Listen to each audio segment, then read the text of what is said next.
नमस्कार, मैं हूं सचिन श्रीवास्तव और आप मेरे साथ देखेंगे आजमगढ़ और पूर्वांचल से जुड़ी खास खबरें। अगर हमारी खबर आपको अच्छी लगे तो हमारे फेसबुक पेज एबीसी चैनल को फॉलो करें और यूट्यूब चैनल को सब्सक्राइब करें।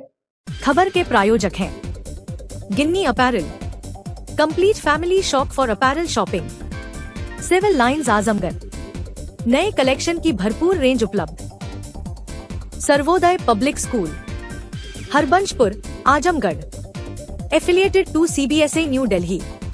Admission open classes nursery to class 9 and 11. और लाइफस्टाइल फर्नीचर बेलनाडी आजमगढ़।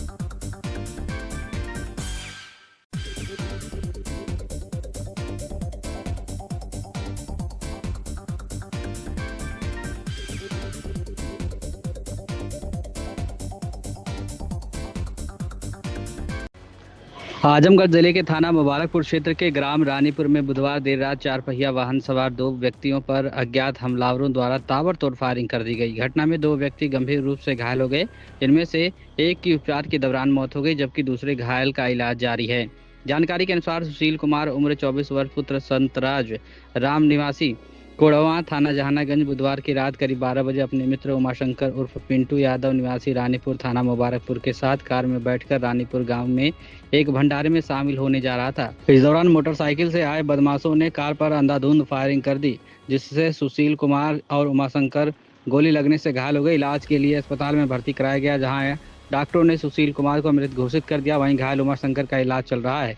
घटना की सूचना मिलते ही वरिष्ठ पुलिस अधीक्षक आजमगढ़ डॉक्टर अनिल कुमार मौके पर पहुंचे और घटना का निरीक्षण किया। इसके बाद उन्होंने अस्पताल पहुंचकर घायल दूसरे व्यक्ति से घटना के संबंध में पूछताछ की। एसएसपी ने बताया कि मामले के शीघ्र खुलासे के लिए पुलिस की टीमें गठित कर दी गई हैं। पुलिस द्वारा घटना स्थल से साक्ष्य एकत्र कर गहन जांच की जा रही है तथा वैधानिक कार्रवाई जारी है। मौके पर वरिष्ठ अधिकारियों के साथ भारी पुलिस बल भी तैनात रहा। सूत्रों से मिली जानकारी के अनुसार मृतक सुशील कुमार प्रॉपर्टी डीलर का काम करता था। अपने पुराने साथियों को छोड़कर वह अन्य लोग साथ काम करना शुरू कर दिया था, जिसके चलते इस घटना को अंजाम देने की बात सामने आ रही है। क्या कुछ कहना पूरी घटना को लेकर डॉक्टर अनिल कुमार एसएसपी आजमगढ़ का सुनिए।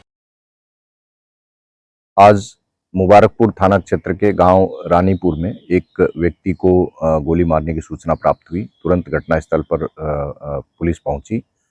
जो घायल था उसको अस्पताल ले जाया गया, जहां चिकित्सकों ने मृत घोषित कर दिया। घटना के अनावरण के लिए 4 टीमें लगाई गई हैं। घटना के प्रत्येक पहलू की गहराई से जांच की जा रही है। दोषी जो हैं उनके विरुद्ध शीघ्र ही सख्त वैधानिक कार्रवाई सुनिश्चित की जाएगी। खबर आजमगढ़ से, जहां जिले के थाना जीयनपुर पुलिस ने गैंगस्टर एक्ट में वांछित 3 अभियुक्तों को गिरफ्तार कर महत्वपूर्ण सफलता हासिल की है। यह कार्रवाई वरिष्ठ पुलिस अधीक्षक डॉक्टर अनिल कुमार के निर्देशन में चलाए जा रहे अपराध एवं अपराधियों के विरुद्ध अभियान के तहत की गई है। पुलिस के अनुसार वर्ष 2024 में भंवरनाथ से दोहरी घाट जाते समय एक महिला के बैग से सोने की आभूषण चोरी होने की घटना सामने आई थी। इस मामले में थाना जीयनपुर पर मुकदमा दर्ज किया गया था। विवेचना के दौरान सुरेंद्र कुमार, राजन कुमार, जय भीम समेत अन्य आरोपियों के नाम प्रकाश में आए थे, जिनके खिलाफ आरोप पत्र न्यायालय भेजा जा चुका है। पुलिस द्वारा तैयार गैंग चार्ट को जिलाधिकारी आजमगढ़ ने 18 मई 2026 को अनुमोदित किया, जिसके बाद थाना जीयनपुर में गैंगस्टर एक्ट के तहत मुकदमा दर्ज किया गया। गुरुवार सुबह संदिग्ध व्यक्ति एवं वाहन चेकिंग के दौरान मुखबिर की सूचना पर मेघई नारायणा पुलिया के पास से 3 अभियुक्तों को गिरफ्तार कर लिया गया है। गिरफ्तार अभियुक्तों में जय भीम पुत्र महेंद्र राम, राजन कुमार पुत्र चंद्रिका राम तथा सुरेंद्र कुमार पुत्र समारू राम उर्फ समहारू राम निवासी छपरा सुल्तानपुर थाना जीयनपुर जनपद आजमगढ़ शामिल हैं। पुलिस ने बताया कि अभियुक्त संगठित रूप से चोरी एवं अन्य आपराधिक गतिविधियों में संलिप्त रहे हैं। पुलिस के मुताबिक गिरफ्तार आरोपियों के विरुद्ध पूर्व से चोरी, गैंगस्टर एक्ट एवं अन्य गंभीर धाराओं में कई मुकदमे दर्ज हैं। तीनों अभियुक्तों के खिलाफ आवश्यक विधिक कार्रवाई की जा रही है। इस गिरफ्तारी में वरिष्ठ उपनिरीक्षक परमात्मा मिश्रा, कांस्टेबल अक्षय प्रसाद, अवधेश कुशवाहा एवं प्रद्युम्न यादव की टीम शामिल रही। आजमगढ़ जिले के सरकारी तंत्र में व्याप्त भ्रष्टाचार और सुनवाई न होने से नाराज आजाद अधिकार सेना के कार्यकर्ताओं ने आंदोलन के 14वें दिन एक अनोखा प्रदर्शन किया। जिला मुख्यालय पर चल रहे अनिश्चितकालीन धरने के बावजूद जब प्रशासन ने सुध नहीं ली तो पदाधिकारियों ने जनपद के भ्रष्ट अधिकारियों को मृत मानते हुए वैदिक रीति रिवाज से उनका पिंडदान कर दिया। इस विरोध प्रदर्शन के दौरान संगठन के जिला अध्यक्ष अशोक सिंह और प्रदेश महासचिव सिंहासन चौहान ने अपना सिर मुंडवाया। इसके बाद जिले की तहसीलों के भ्रष्ट अधिकारियों के प्रतीक स्वरूप 8 पिंडदान किए गए। जिलाध्यक्ष ने कहा कि ये अधिकारी जीवित होकर भी जनता के लिए मृत समान है, इसलिए इनका पिंडदान कर विदाई की गई है ताकि जनता को न्याय मिल सके। आंदोलनकारियों ने जिले में IGRS और RTI के नाम पर बड़े पैमाने पर फर्जीवाड़ा होने का आरोप लगाया है। बाढ़ पीड़ित महासचिव राजीव मिश्रा ने कहा कि इस धरने की गूंज सत्ताधारी दल के भीतर भी सुनाई दे रही है। अहिरौला थाने से पीड़िता भाजपा पदाधिकारी रानी चौरसिया भी न्याय की आस में इस धरने में शामिल हैं। उनका आरोप है कि वह जब अपने साथ हुए अन्याय की मांग को लेकर अहिरौला SO के पास गई तो उन्होंने न्याय देने के बजाय उन्हें ही मुकदमा लिखने की धमकी दे दी। इस घटनाक्रम ने सरकार के जीरो टॉलरेंस के दावों पर भी बड़े सवाल खड़े कर दिए हैं। प्रशासन के अड़ियल रवैये से नाराज पदाधिकारियों ने अब सीधे तौर पर आर पार की चेतावनी दे दी है। उन्होंने साफ कहा है कि यदि जल्द ही उनकी मांगों पर विचार नहीं किया गया तो अब वे खुद DM के काफिले का घेराव करेंगे और सीधे पूछेंगे कि सरकार और प्रशासन उन्हें न्याय देगा या लाठी। क्या कुछ कहना है अशोक सिंह जिला अध्यक्ष का, आप सुनिए। आज हम लोग के धरना का 14वां दिन था। 13 दिन बीत चुका है और 13 दिन तक कोई उच्च अधिकारी, कोई किसी भी प्रकार का अधिकारी यहाँ पे धरने स्थल पे नहीं आया कि आप लोग लगातार धरना क्यों दे रहे हैं। तो मृत पड़े शासन प्रशासन का हम लोगों ने पिंडदान किया है। जो भ्रष्ट अधिकारी हैं उनका पिंडदान किया गया है। पिंडदान का उद्देश्य क्या रहा? भ्रष्ट अधिकारियों को यह संदेश देना चाहते हैं कि आप लोग मृत हो चुके हैं और लगातार 14वां दिन है हम लोग का, और आपको पता ही नहीं है आपके नाक के नीचे यहाँ तमाम तरह के पीड़ित आए हुए हैं और साक्ष्य लेकर बैठे हैं। इनके साथ ज्यादती हुई है, गलत हुआ है, इनसे पैसे की मांग की गई है, पैसा नहीं दिए हैं तो इनका न मुकदमा लिखा गया है बल्कि 67 का मुकदमा दर्ज कर दिया गया है। कितना पिंडदान किया आप लोगों ने और किस स्तर पर पिंडदान हुआ?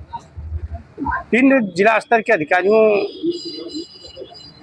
जिला स्तर के अधिकारी जो शून्य पड़े हैं।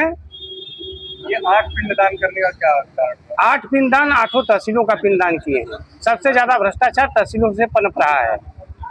किस तहसील को सबसे ज्यादा आप भ्रष्ट मानते हैं? सगड़ी, मेहनगर, कोई तहसील छूटी नहीं है। जहाँ के लोग हमारे संपर्क में हैं, प्रत्येक तहसील के संपर्क में है लोग। कोई तहसील अछूती नहीं है, किसी को भी नंबर 1 नहीं दिया जा सकता है। मऊ जिले के घोसी थाना क्षेत्र की एक रेप पीड़िता को न्याय दिलाने के लिए भाजपा नेता श्याम सुंदर चौहान आगे आए हैं। गुरुवार को शेखपुरा गांव स्थित अपने आवास पर आयोजित प्रेस वार्ता में उन्होंने मऊ पुलिस प्रशासन से मामले में निष्पक्ष कार्रवाई की मांग की। पीड़िता ने पुलिस उप महानिरीक्षक आजमगढ़ को प्रार्थना पत्र देकर गांव के ही अमित कुमार चौहान पर गंभीर आरोप लगाए हैं। पीड़िता का कहना है कि वर्ष 2022 में आरोपी ने उसके साथ दुष्कर्म किया था। इसके संबंध में थाना घोसी में मुकदमा दर्ज हुआ था और आरोपी जेल भी गया था। पीड़िता के अनुसार जमानत पर छूटने के बाद आरोपी लगातार मुकदमा वापस लेने का दबाव बना रहा है।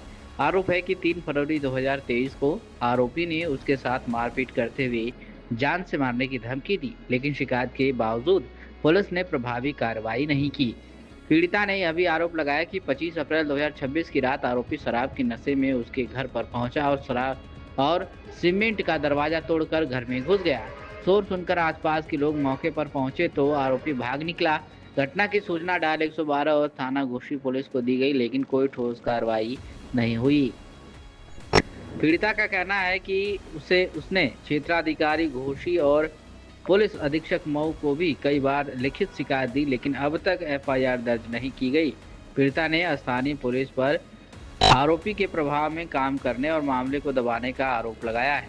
DIG को दिए गए प्रार्थना पत्र में पीड़ित ने मांग की है कि मामले की जांच किसी अन्य क्षेत्राधिकारी से कराई जाए और आरोपी के खिलाफ निष्पक्ष तरीके से FIR दर्ज कर कानूनी कार्रवाई सुनिश्चित की जाए।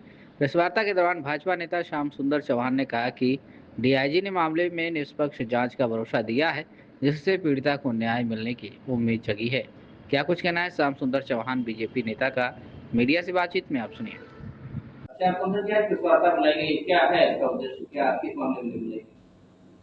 आज जो प्रेस वार्ता हमारे आवास पे की जा रही है, यह मऊ जिला के घोसी अंतर्गत एक गांव पड़ता है वहाँ की एक घटना है, एक महिला संबंधित अपराध है। उसी संबंध में मैं आप लोग के सामने प्रेस वार्ता के रूप में उपस्थित हुआ हूँ।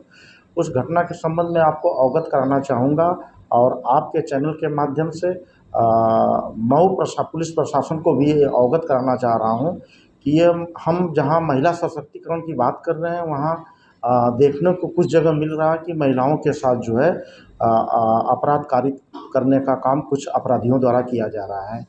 तो उसी क्रम में एक जो महिला है, घोसी थाना अंतर्गत रहने वाली महिला है, और उसके साथ 2022 में एक उन्हीं के गांव का निवासी जो है अमित चौहान, पिता का नाम धर्मपाल चौहान रहने वाला है, और उसने इस महिला के साथ 2022 में 376 आईपीसी की घटना कारित किया, जिसके संबंध में पुलिस कार्रवाई करते हुए वो जेल गया। जेल से छूटने के कुछ दिनों के बाद उसने आया, फिर वो जो है उसी प्रकार की घटना उस महिला के साथ दोहराने का कार्य किया।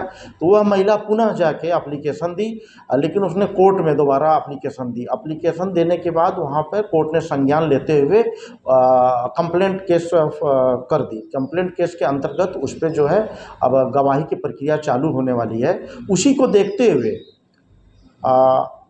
25 अप्रैल 2026 को वही व्यक्ति जो 2 बार इस महिला के साथ जो है घटना को कारित कर चुका है, उसने ही जोर जबरदस्ती करके पुनः इसके साथ 354 की घटना को कारित किया, और उसका मंशा फिर वही था कि आईपीसी 376 की घटना कारित किया जाए। और एक गरीब परिवार से एक महिला है ये, और इसके सीमेंट का दरवाज़ा लगा हुआ, उस सीमेंट के दरवाजे को तोड़ के इसके घर के अंदर घुस के इसके साथ जो है मारपीट जोर जबरदस्ती किया, और इसको जो है काफ़ी घायल भी कर दिया। और उल्टे ही अगले दिन जाके इस पीड़िता के विरुद्ध जो है मुकदमा पंजीकृत करा देता है, फर्जी बयान के आधार पर, फर्जी तथ्यों के आधार पे। तो उसी को लेके यह महिला जो है कल दिनांक 20 मई को आजमगढ़ के डीआईजी महोदय ने मिल के उसके बारे में अवगत कराया, और डीआईजी महोदय ने इनके एप्लीकेशन पर कार्रवाई करते हुए जांच लिखे हुए हैं। जांच उपरांत पता चलेगा कि क्या हुआ। लेकिन मैं आप लोगों के माध्यम से ये मऊ जिला के एसएसपी महोदय से मेरा विनम्र निवेदन है कि इस प्रकार का जो व्यक्ति समाज में रहते हुए बार बार इस तरह का जघन्य अपराध करने का काम कर रहा है, संज्ञेय अपराध करने का काम कर रहा है, उसके ऊपर सुसंगत धाराओं में पुनः एफआईआर कर और उसको पाबंद किया जाए, ताकि इस प्रकार से ये घटना दोबारा न कर सके। तो कहीं न कहीं मऊ पुलिस की यह लापरवाही है, महिला विवाहिता है, इसके बाद भी एक घटना को अंजाम दिया, फिर फर्जी मुकदमा दर्ज करा लेता है, पुलिस बिना जांच के बिना तथ्यों के आधार मुकदमा दर्ज कर देती है। कहीं न कहीं पुलिस भी तो दोषी है ही है। बिल्कुल, ये जो आप अभी कह रहे हैं कि ये कहीं ना कहीं दोषी है, बिल्कुल। जो उसने अपने एफआईआर में एलिगेशन लगाया है कि रात्रि 11 बजे वो गया था गांव में अपने माँ को बुलाने के लिए, उसकी माँ जो है गई थी गीत गाने के लिए, तो उस संबंध में बुलाने के लिए गया था, जबकि जिसके घर वो गीत गाने के लिए गई थी उसकी माँ जो अमित चौहान है, अमित चौहान की माँ जो गई थी, वो वहाँ से 10 बजे ही वहाँ से चली गई, और यह घटना 11 बजे रात्रि की होती है। तो कहीं ना कहीं तो ये संदेह का मामला बनता ही है। और एक ये कमज़ोर महिला है, और जिसके साथ 2-2 बार इस प्रकार की घटना हो चुकी है, और उसने घटना को अंजाम दिया, जेल जा चुका है, तो उसका सिर्फ मंशा है कि यह इस प्रकार का मैं मुकदमा लिखाऊंगा, तो जो पिछला आईपीसी 376 का मुकदमा चल रहा है उसमें सुलह कर लेंगी। तो जो भाजपा सरकार नारी सशक्तिकरण की बात करती है, उसमें न्याय नहीं मिल पा रहा है। देखिए, मैं भाजपा सरकार वर्तमान में हमारे प्रदेश में चल रही है, भाजपा की सरकार, लेकिन जो कुछ भ्रष्ट कर्मचारी अधिकारी हैं उनके द्वारा ये इस तरह की जो है अंजाम दिया जा रहा है कि जिससे अपराधियों का मन बढ़ा हुआ। तो कुछ ऐसे लोग हैं कि जिनके वजह से इस प्रकार की घटना में पुनरावृत्ति हो रही है। तो मैं मऊ जिला के कप्तान महोदय से निवेदन करता हूं कि इसको स्वयं संज्ञान में लेते हुए और अपने किसी सर्किल से इसको पुनः एक बार जांच करा के और उसके ऊपर विधिक कार्रवाई करके पुनः उसको एक बार जेल भेजा जाए। अच्छा, डीआईजी साहब से हम लोग मिले हैं, क्या आश्वासन मिला? डीआईजी साहब से अभी जो पीड़िता हैं गई थी कल कल मिल के आए तो डीआईजी साहब ने उनको भरोसा दिलाया है कि मैं जांच करा रहा हूं, जांच में अगर तथ्य जो पाए जाएंगे उस पर विधिक कार्रवाई होगी। और मुझे आजमगढ़ के डीआईजी साहब पर पूरा भरोसा है कि डीआईजी साहब हमेशा न्याय देने का काम किए हैं और इस बार भी न्याय मिलेगा। खबर आजमगढ़ से, जहां आजमगढ़ के बरदा थाना क्षेत्र में पोखरे में डाली गई मछलियों की सुरक्षा के लिए लगाए गए सीसीटीवी कैमरों को तोड़ने से रोकना एक परिवार को भारी पड़ गया। विरोध करने पर दबंगों ने लोहे की राड से हमला कर कई लोगों को गंभीर रूप से घायल कर दिया। मामले में पुलिस ने कार्रवाई करते हुए 10 आरोपियों को गिरफ्तार कर न्यायालय भेज दिया है। पुलिस के अनुसार ग्राम सराय मोहन निवासी उमेश सरोज ने तहरीर देकर आरोप लगाया कि 19 मई 2026 की रात करीब 8 बजे गांव के पोखरे पर लगाए गए सीसीटीवी कैमरे को कुछ लोग तोड़ रहे थे। जब उन्होंने और उनके भाइयों ने इसका विरोध किया तो आरोपियों ने एकजुट होकर हमला कर दिया। हमले में वादी पक्ष के लोग गंभीर रूप से घायल हो गए। आरोप है कि आरोपियों ने पोखरे में डाली गई मछलियां, जाल, ट्यूबवेल, पाइप सहित अन्य सामान को भी नुकसान पहुंचाया, जिससे करीब 2 लाख रुपए की क्षति हुई है। इस मामले में बरदा थाना पुलिस ने बलवा, मारपीट, जानलेवा हमला और SC/ST एक्ट सहित विभिन्न गंभीर धाराओं में मुकदमा दर्ज किया। इसके बाद 21 मई को उपनिरीक्षक राजेंद्र प्रसाद पटेल के नेतृत्व में पुलिस टीम ने सराय मोहन गांव में दबिश दी। पुलिस के मुताबिक आरोपी दोबारा किसी गंभीर घटना की योजना बना रहे थे। मौके से 10 आरोपियों को गिरफ्तार कर लिया गया। गिरफ्तार आरोपियों में संजू, दिवाकर, सनी, मोहन, प्रद्युम्न, लाल बहादुर, मेवालाल, भोला, सोनू और रामप्रीत शामिल हैं। सभी आरोपी सराय मोहन गांव के निवासी बताए गए हैं। पुलिस टीम में उपनिरीक्षक राजेंद्र प्रसाद पटेल समेत कई पुलिसकर्मी शामिल रहे। खबर आजमगढ़ से, जहां बढ़ती गर्मी और लू के थपेड़ों के बीच गैर राजनीतिक सामाजिक संगठन प्रयास ने आमजन को राहत पहुंचाने के लिए एक अनूठी पहल शुरू की है। संगठन की ओर से the district bar association Azamgarh collectorate gate के सामने शीतल निःशुल्क शरबत वितरण किया गया। भीषण गर्मी में राहगीरों, वकील भाइयों, दुकानदारों और पैदल चलने वाले लोगों को ठंडा शरबत पिलाकर गर्मी से राहत देने का प्रयास किया गया। इस मौके पर अध्यक्ष रणजीत सिंह ने कहा कि हमारा संगठन प्रयास हमेशा समाज की सेवा के लिए समर्पित रहा है। इस भीषण गर्मी में आमजन को राहत पहुंचाना हमारा कर्तव्य है। जब तक गर्मी का प्रकोप रहेगा, हमारा यह सेवा कार्य निरंतर विभिन्न स्थानों पर जारी रहेगा। हमारा उद्देश्य है कि कोई भी व्यक्ति प्यासा न रहे। सभी सक्षम लोगों को भी आगे आकर जन सेवा में सहयोग करना चाहिए। गर्मी में संगठन की इस पहल की स्थानीय लोगों ने जमकर सराहना की।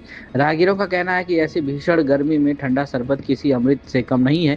संगठन के पदाधिकारी एवं साथी लोगों की सेवा में जुटे रहे। इस अवसर पर संगठन के राजीव शर्मा, विजय सिंह, इंजीनियर अमित यादव, इंजीनियर सुनील यादव आदि लोग उपस्थित रहे।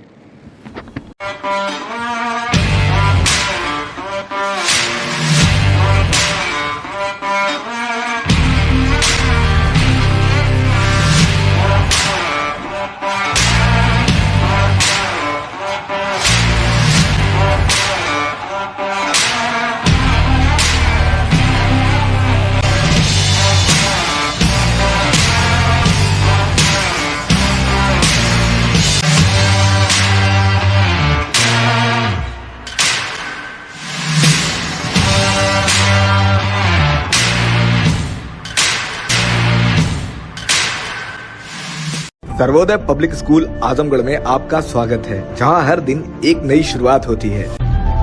यहां आपके बच्चे की अच्छी शिक्षा और बेहतर भविष्य के लिए नई शिक्षा नीति 2020 के अनुरूप पाठ्यक्रम है और इससे जुड़ी सभी सुविधाएं उपलब्ध हैं। यहाँ sports, horse riding, dance classes जैसी यूजफुल एक्टिविटीज तो होती ही हैं, साथ ही लाइब्रेरी, म्यूजिक और आर्ट एंड क्राफ्ट के थ्रू भी बच्चों की क्रिएटिविटी को स्पेशली बढ़ावा दिया जाता है। बच्चों को तकनीकी दुनिया से जोड़े रखने के लिए स्मार्ट क्लासेस, रोबोटिक्स और कंप्यूटर लैब्स उपलब्ध हैं। छोटे बच्चों के लिए अलग से प्ले सेट एरिया है और एक्टिविटी रूम की व्यवस्था है। सर्वोदय स्कूल में बड़ी क्रिकेट एकेडमी के साथ ही हेल्थ और वेलफेयर क्लब भी है, जहां पर बच्चों को सेहतमंद और खुश रखने की पूरी कोशिश की जाती है। 6th क्लास से गर्ल्स के लिए सेपरेट क्लासेस और बिल्कुल सुरक्षित स्कूल बस सर्विसेज, वो भी GPS के साथ सभी रूट्स के लिए अवेलेबल है। Lifestyle furniture, Belnadi, Azamgarh. सभी प्रकार के फर्नीचर एवं इलेक्ट्रॉनिक सामानों की भरपूर रेंज उपलब्ध। हमारे यहाँ EMI की सुविधा 0% ब्याज पर उपलब्ध। इलेक्ट्रॉनिक सामानों में LED TV, refrigerator, washing machine, air conditioner, air cooler, deep freezer, water cooler, mixer, juicer, iron, fan, induction, battery, inverter, electric geyser, gas geyser, आटा चक्की इत्यादि। फर्नीचर के सामानों में बेड, गद्दा, सिंगारदान, अलमीरा, sofa, table, chair, rack, stool, संदीली, सीढ़ी, डाइनिंग टेबल, झूला आदि। शादी विवाह की हो तैयारी या ऑफिस और घर के लिए सामानों की करनी हो खरीदारी, पहुंचिए लाइफस्टाइल फर्नीचर, बेलनाडी, आजमगढ़।